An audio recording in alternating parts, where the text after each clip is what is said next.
Donc pour ceux qui ne savent pas, le doyen Chérifou Mamadou est l'un des pions du RDR de Mans. Si on veut voir même le meilleur pion du RDR de Mans, parce qu'il a fait la prison pour le RDR, il a fait la prison pour que nous les Djoula, on ait la tête haute et qu'on parle en tout état de cause devant les gens pour dire vraiment on est Djoula et on est fiers d'être RDR. Et ils ont fait cette lutte là. Vraiment, il demande à tout le monde d'applaudir ce grand. Dans le cadre de la mobilisation en faveur du président Alassane Ouattara dans l'Ouest montagneux, M. Chérifou Mamadou, membre du bureau politique du ministre Sidi Konaté, lui-même secrétaire général adjoint du RDR, chargé des syndicats, de la société civile et du monde associatif, mais aussi député de Mans Commune, s'est entretenu avec la jeunesse de Mans, résidant à Abidjan. C'était le dimanche 10 mai dernier à Yopougon. Je voudrais souhaiter sincèrement les condoléances attestées à nos frères qui nous reçoivent aujourd'hui parce qu'ils sont en deuil. Et je pense que ce deuil nous frappe nous tous. Nous voudrions donc qu'ils sachent que nous sommes solidaires de ce qui leur arrive. Chers frères, je voudrais ensuite me tourner vers nos mamans qui ont bien voulu vraiment venir nous soutenir. Nous sommes très touchés par leur présence. Parce que en réalité, nous ne sommes rien sans elles. Et ce sont elles qui nous donnent la bénédiction pour que nous puissions parler, pour que nous puissions agir, pour que nous puissions, n'est-ce pas, être aimés et admirés des autres. Si elles ne sont pas là, c'est que vraiment on a un problème. Donc comme elles sont là, je voudrais vraiment les remercier très sincèrement pour leur présence. Alors, nous sommes là ce matin. Je voudrais rendre hommage aux organisateurs de la rencontre de ce matin. Nous sommes là ce matin pour leur apporter un seul message. On dit chez nous qu'on ne montre pas son village avec la main gauche. On est tous d'accord avec ce proverbe, n'est-ce pas, chers frères? Si on est d'accord avec ce proverbe, on applaudit. On ne doit pas montrer son village avec sa main gauche. Ça veut dire que le village qui nous a vu naître, ce village-là doit être le centre d'intérêt pour nous. Pour ce qui nous concerne, Mans doit être un centre d'intérêt pour nous. Et c'est ce qui justifie la présence de tous vos aînés ici ce matin. Nous sommes venus donc vous dire que Mans doit être une destination pour nous. Mans doit être une priorité pour nous. Parce que quand on vient en passeport, comme on le dit, on vient chercher de l'habitance quotidienne, on est amené à retourner au village à un moment ou à un autre. Si on n'y retourne pas, soi-même, les enfants vont y retourner. Si ils ne vont pas, les enfants de ceux-ci vont partir. Il arrivera un jour où on a forcément besoin de repartir de là où on est venu.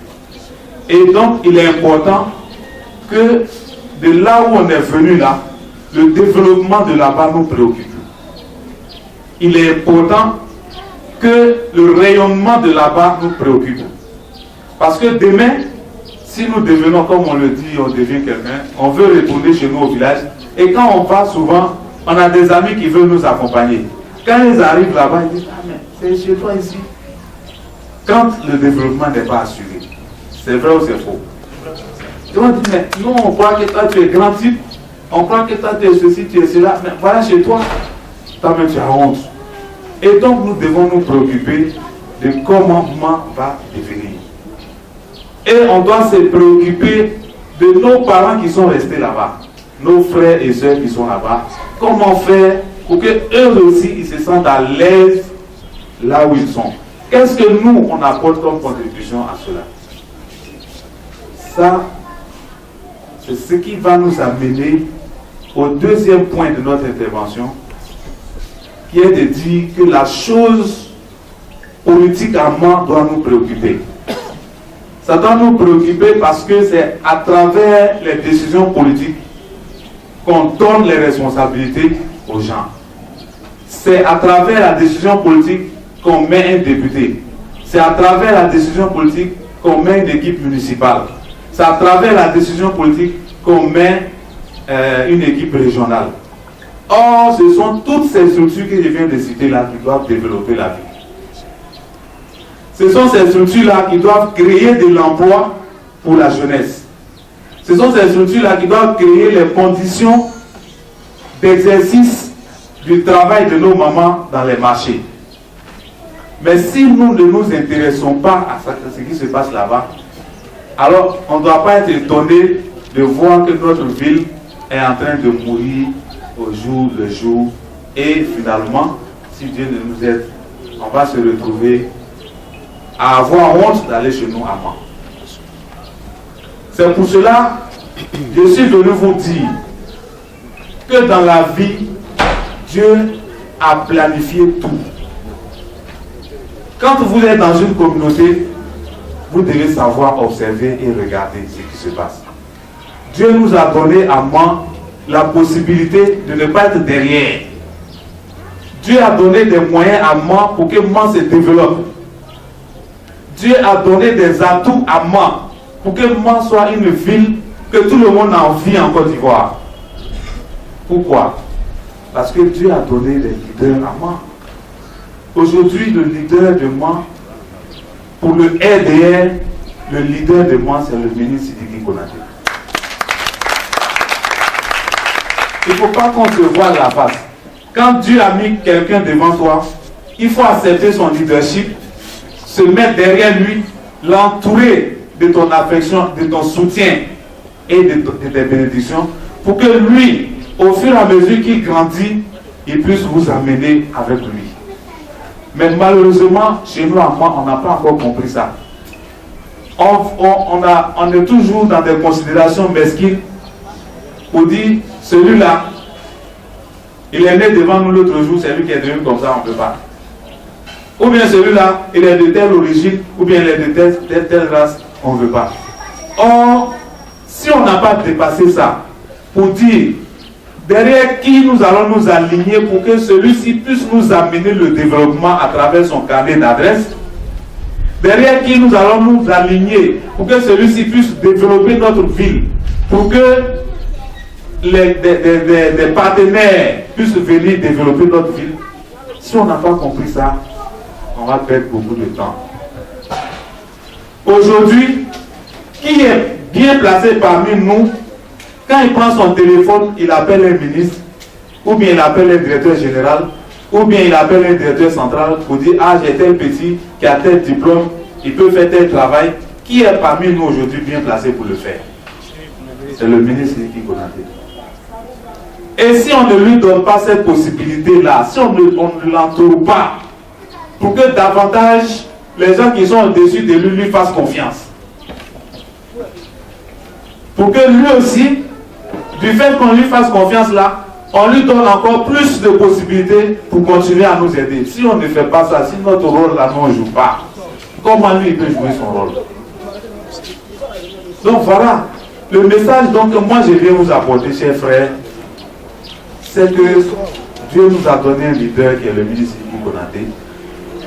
Il faut que nous soyons autour de lui, que nous l'entourions de notre savoir-faire, de notre disponibilité, qu'on l'entoure de ça et qu'on aille à Mans.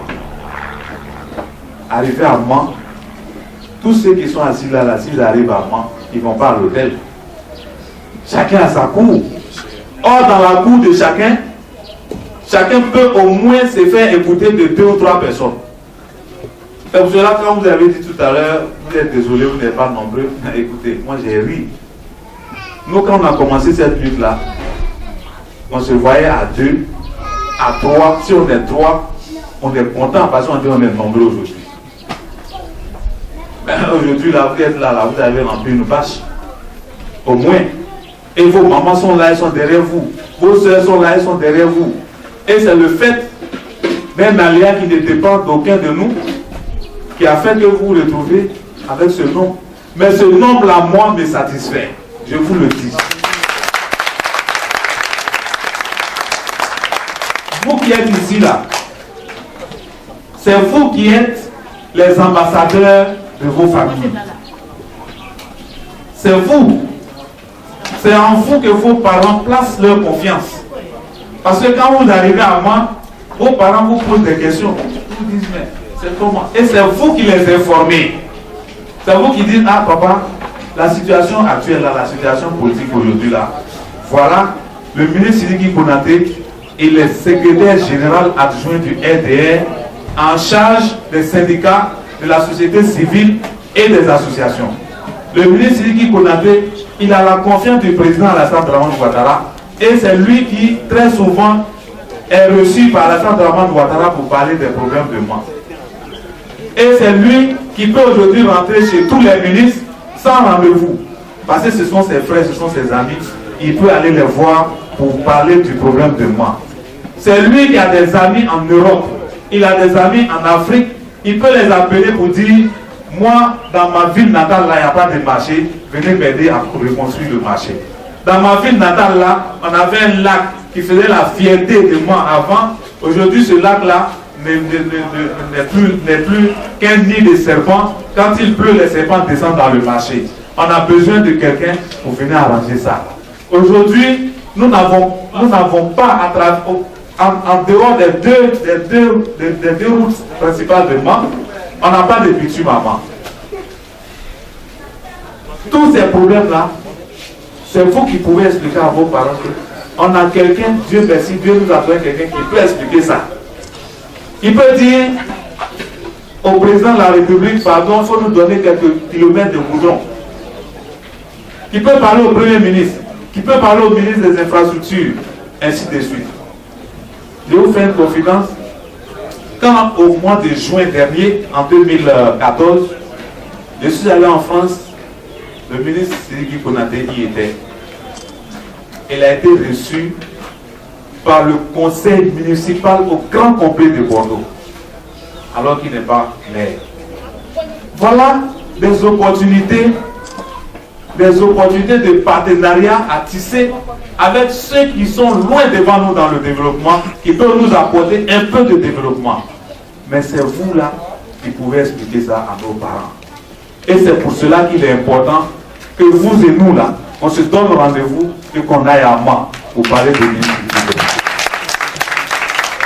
Pour parler des possibilités qu'il peut nous donner pour développer notre pays. Quand une mairie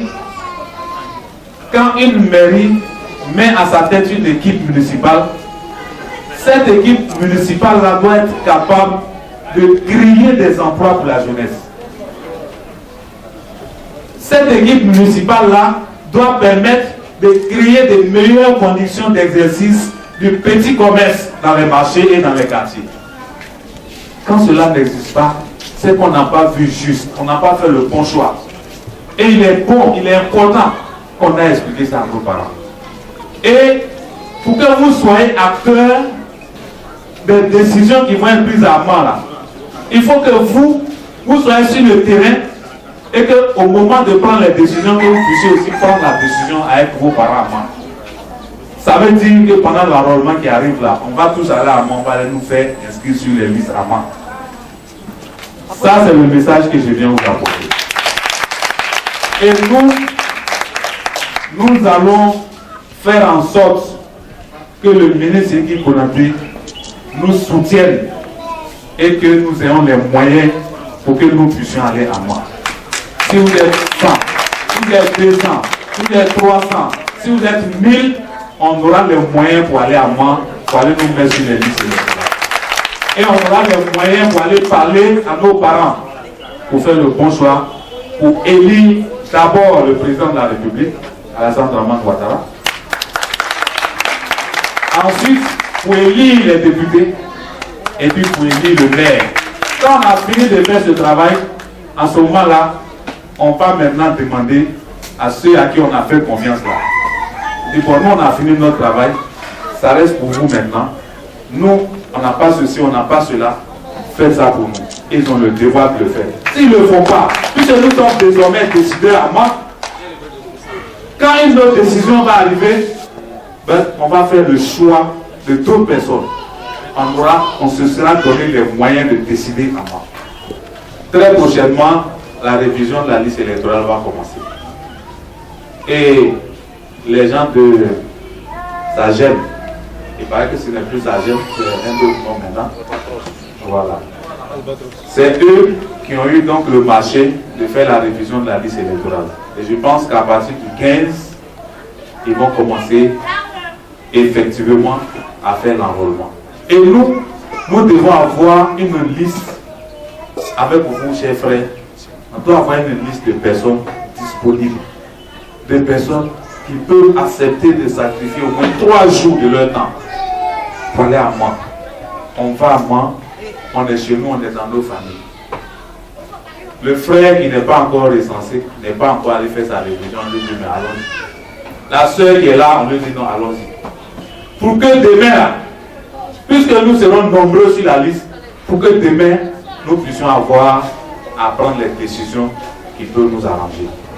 Donc voilà le message, chers frères, que je venais vous délivrer aujourd'hui. Merci beaucoup de votre attention et surtout merci pour votre mobilisation. Moi je trouve que vous avez fait une mobilisation formidable. Monsieur le président national, sous votre contrôle, je crois que je vais profiter de la question posée par les jeunes frères pour faire un peu de sensibilisation. Je suis obligé d'en faire parce que on a trop traîné et c'est en train de passer. La première assurance que je voulais donner, c'est que la carte d'identité elle est continuelle. Un phénomène qui ne s'arrête pas et ce n'est lié à aucun événement. Donc, les gens qui se baladent dans la rue pour dire que c'est par rapport aux élections, rentrer ici, c'est faux. Notre administration est installée, elle est continuelle et elle travaillera même après les élections. Donc, ça, c'est la première assurance. La seconde, c'est une question de tolération. Celui qui n'a pas la carte nationale d'identité au jour d'aujourd'hui, d'abord même tu ne peux même pas te présenter un examen. Le gouvernement a pris la décision qu'ils soient en 3e ou en terminale, tous ceux qui ont un examen présentent les cartes nationales d'identité. Donc ça devient un document indispensable. Tout le monde doit l'avoir. C'est qu'il y a plein d'élèves parmi vous. Et comme à Côte d'Ivoire dispose d'une seule machine, il y a 2 machines qui arrivent mais qui ne sont pas encore arrivées. Aujourd'hui, quand tu postules, fais une demande, il faut au minimum 2 mois pour avoir ta carte nationale d'identité. Il y a des élèves en classe de terminale parmi vous qui sont en retard, s'ils n'ont pas encore fait leur enrôlement. Ils sont en retard. L'examen c'est pour bientôt. Et donc, dès lundi, il faut qu'ils courent déjà pour aller chercher à faire les cartes nationales. Maintenant, si tu n'as pas la carte nationale, on ne peut pas te recenser sur la liste électorale. Et comme l'a dit le secrétaire national, le camarade Chérif Mouadou, tu ne peux donc rien, tu ne peux pas nous apporter, tu ne peux pas être décisif. Tu es notre militant, mais tu n'es pas utile. C'est-à-dire que tu remplis la salle, mais tu ne sais pas quelque chose. Sortir de là, il faut que chacun ici sache que c'est un devoir d'avoir sa carte nationale. Le gouvernement allait plus loin pour faciliter l'obtention de la carte nationale. On a fait une audience pendant 2 mois. On a trouvé que c'était insuffisant. Il y a des gens qui n'avaient pas encore leurs papiers. On a lancé encore 1 mois. Au sortir des 3 mois d'audience foraine, nous avons aujourd'hui pu établir des papiers à plus de 997 personnes, c'est-à-dire environ 1 million de personnes. C'est promenant en Côte d'Ivoire. Je vais vous dire que c'est important. Maintenant, c'est ouvert. C'est-à-dire qu'il n'y a plus de personne qui va te dire que non, tu vas directement au tribunal pour aller te faire établir un certificat de nationalité avec la présentation de ton extrait de naissance, la photocopie d'une des pièces de l'un de tes parents. Si tes parents ne vivent plus, tu prends la maman, la petite soeur de ta maman, la grande soeur de ta maman, le frère de ton papa, le petit frère de ton papa. Tu pars au tribunal, rencontrer un juge, les gens témoignent, on te délivre le secret. Parce que le secret de nationalité est lié au sang. C'est-à-dire, ça veut dire, ça montre que tu es ivoirien. Or, pour être ivoirien là, c'est pas forcément parce que c'est pas forcément une affaire d'extrait de naissance. Il s'agit de démontrer que toi, tes géniteurs là, sont nationaux. Mais parmi nous, il y a des géniteurs qui n'ont pas de papiers. Mais si on arrive à démontrer que le monsieur, il est de Maplé, et qu'il a toujours résidé à Maplé, il est né là-bas. Son enfant est ivoirien, on lui donne son certificat de nationalité. C'est ça qu'on appelle enquête. Donc le gouvernement avait facilité tout ça à travers les audiences foraines. Bon, certains ne sont pas partis, mais il n'est pas tard. Mais dès demain, vous pouvez encore vos certificats de nationalité. Donc, pour avoir la carte nationale d'identité, il vous faut d'abord votre extrait de naissance, le certificat de nationalité. Vous partez ensuite au trésor. Dans le trésor, payez une quittance de 5 000 francs. Sur la présentation de ces 3 documents, vous rendez le plus rapidement possible. Il y a une équipe d'enrôlement à Abidjan. Les équipes d'enrôlement sont installées dans les 10 mairies d'Abidjan. Et au plateau, au siège même du monde.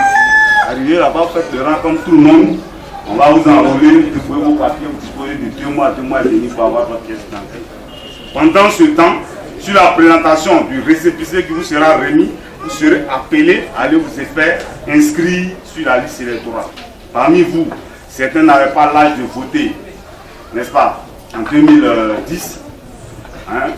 Certains n'avaient pas l'âge de voter et ils se plaignaient. Bon, aujourd'hui, on a besoin de tous ceux qui ont l'âge de voter là, à aller s'inscrire sur la liste électorale.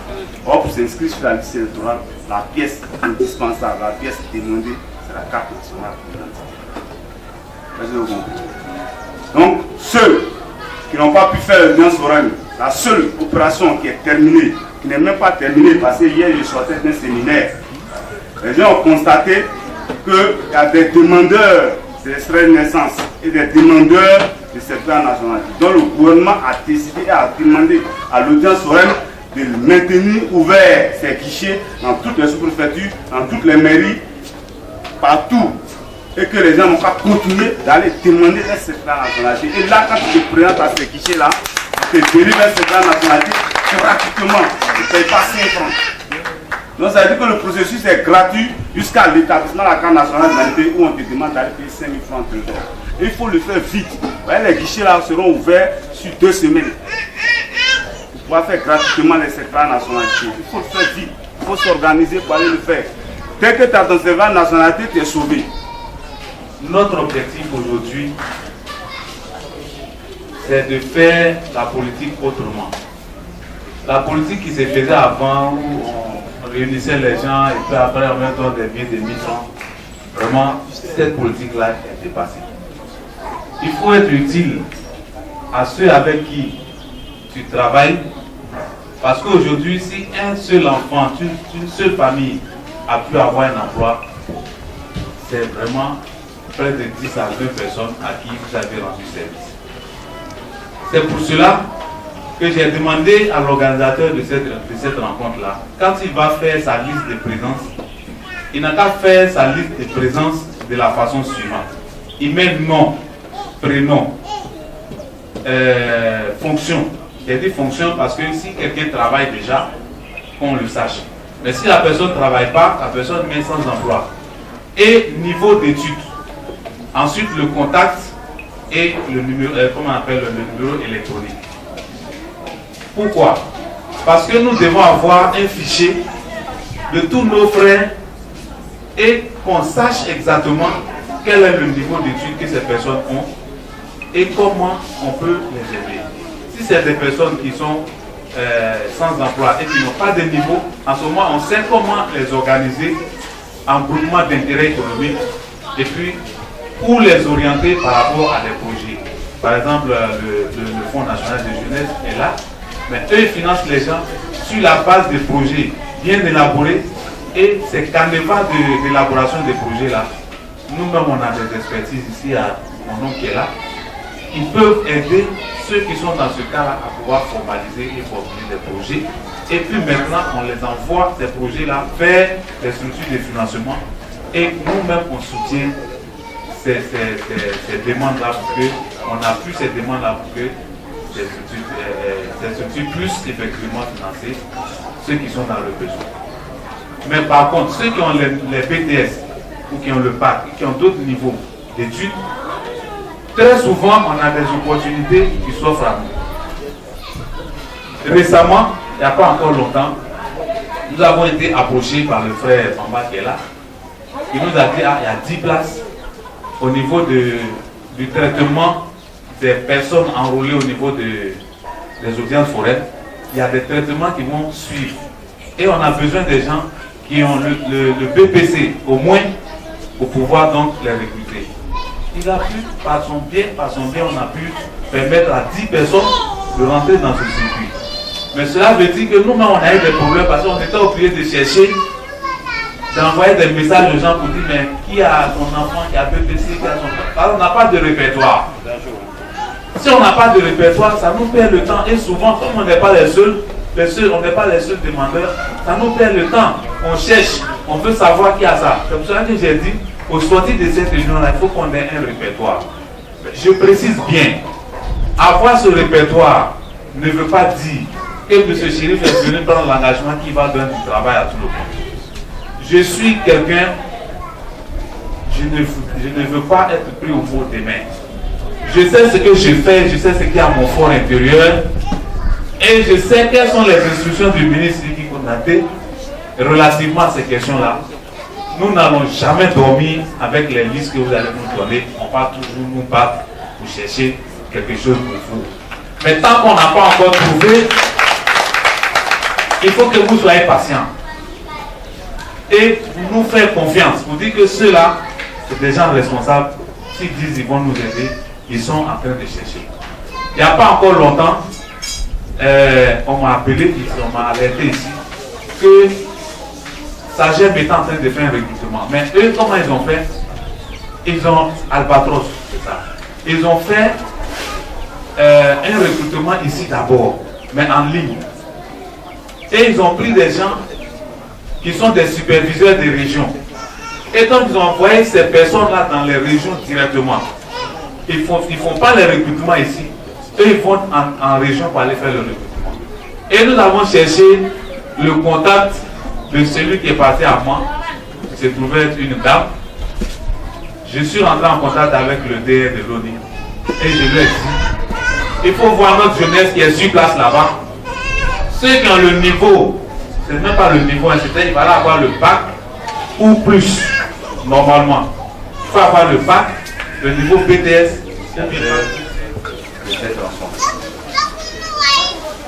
Remercier et leur promettre que moi je rendrai compte de cette rencontre à M. le ministre Sidi Konaté et je lui dirai votre disponibilité à continuer à l'entourer et à continuer à travailler avec lui et très certainement à être sur le terrain pour prendre une part active à la réélection du président de la République, Alassane Ouattara, et bien entendu à faire en sorte que tous les postes électifs à Mans reviennent au RDR, reviennent à l'équipe du ministre. Je prends note également de vos doléances par rapport à laquelle d'ailleurs nous avons déjà anticipé, comme je l'ai dit tout à l'heure, pour vous dire que le ministre Sidi Konaté nous a toujours instruit d'être vraiment à votre écoute. Et à cet égard, le répertoire que nous sommes en train de faire avec vous est d'importance. Il faut que vous vous y attendiez rapidement et que ces services-là nous parviennent avec l'ensemble des informations sur chacun de vous. Cela nous permettra de disposer d'un répertoire crédible et de voir ce qui peut être fait pour qui et à quel moment donné. Troisièmement, vous avez dit que vous souhaiteriez que nous fassions une politique de développement et non une politique de division. Nous sommes en phase avec vous parce que c'est l'union qui fait la force. Et un peuple entre-déchiré ne peut atteindre aucun objectif. Il est donc bon de faire barrage à toute forme de division. Et très souvent, ce qui amène les divisions, c'est les incompréhensions et le manque de communication. Si vous apprenez quelque chose, on vient vous donner une information. Prenez l'information et ayez à cœur de vérifier l'information avant de travailler par rapport à cette information. Parce que si vous êtes dans une communauté, il n'est pas évident que tous ceux qui sont dans cette communauté-là aient intérêt à cette cohésion. Certains donc peuvent fabriquer des rumeurs, certains peuvent, pour se servir de vous, peuvent venir vous dire des choses qui n'ont rien à voir avec la réalité. En ce moment, si vous n'avez pas pris soin de vous informer et que vous avez commencé déjà à travailler avec cette information fausse, alors vous allez contribuer à diviser davantage les gens. Donc je vous demande de faire très attention, et de faire barrage à toute information, j'allais dire, belliqueuse qui peut envoyer la division dans notre groupe. Maintenant, je voudrais terminer par vous exhorter à être véritablement organisé. Tout à l'heure, vous avez dit qu'il y a plusieurs groupes. Vous êtes plusieurs groupes ici réunis. Donc, il n'y a pas une organisation qui centralise, qui coordonne. Quand c'est comme ça, c'est difficile. Il vous faut une organisation centrale qui coordonne l'activité et l'action de toutes les autres associations. Parce que si chaque association fait, comment on appelle, son activité, fait ses réunions et vit en quelque sorte en autarcie, les autres font de même ailleurs. Si vous n'avez pas fait attention, ces associations-là peuvent devenir concurrentes. Vous risquez finalement de devenir des adversaires. Or, il faut que vous fassiez converger vos forces pour devenir utile à votre parti, le RDR, et à votre ville, qui est la ville de Mans. Moi, je vous conseille, sans que cela n'entraîne des brouilles ou des querelles de leadership, vous-même vous connaissez entre vous, confiez-vous à vos aînés qui sont là aujourd'hui, qui sont des Yokoukou, la Guidi qui est là, la Ouest qui est là. Bon, votre aîné, Sandoko Moussa, il est ici aussi. Donc, tous ceux qui sont ici là, approchez-les, essayez de créer une coordination. Si vous créez une coordination sans parade, non, l'autre, non, lui, ne pas se pose, non, l'autre, non, c'est pas ça. Vraiment, un truc dynamique qui peut vous permettre d'être nous, vos interlocuteurs auprès de nous. Quand on a besoin de vous, ces personnes, on les appelle et ils viennent, ils vous font le point. Et le jour que nous sentons que nous sommes suffisamment forts, on va se réunir, on va appeler le ministre qui connaît lui-même et puis il va venir vous parler comme ce que je suis en train de vous faire. Ça c'est mon projet. Et c'est après cela maintenant qu'on va donner le top départ pour aller à moi.